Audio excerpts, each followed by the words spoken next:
Toi qui réponds à un QCM au bac au brevet, ça donne ça. Vite, vite, vite, vite, vite. Oh, bah ça, allez, un peu de B. Ploum, ploum, ploum, ce sera toi la bonne réponse. Allez, hop, ça va faire ça. Bon, là, il y a eu du B, là, il y a eu du A. Donc, ça veut dire que logiquement, là, ils ont passé à mettre AC. Là, il y a moins, donc il y a forcément un moins, donc je mets moins. Allez, ce sera toi, et je mets un tiers. Vous voyez pas que vous êtes gaga complet, vous êtes des gaga des îles, vous répondez à des QCM comme si c'était un exercice facile sans réfléchir.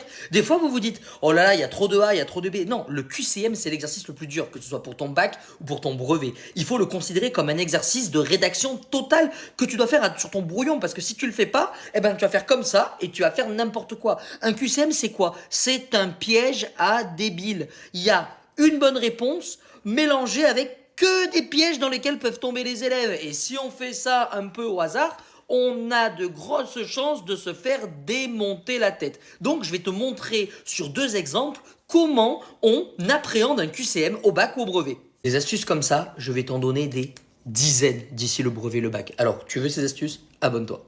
Prenons la première question du QCM. Je regarde même pas les réponses qu'il me propose. Moi, pour faire la première question, je vais faire le calcul en utilisant les formules du cours. Et je fais comme s'il n'y avait pas les résultats. Donc là, je vais additionner les exposants.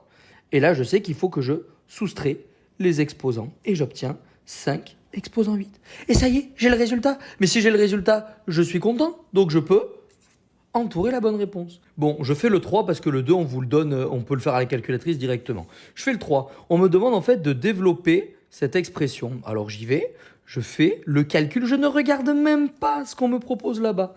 Alors, ça va me faire 3x carré plus 7 fois x moins 6 fois x moins 14. Et ça me fait ce résultat. Et regardez comment c'est kiffant de voir que ce résultat, il le propose. Voilà. Et ça marche à tous les coups. Regardez la 4.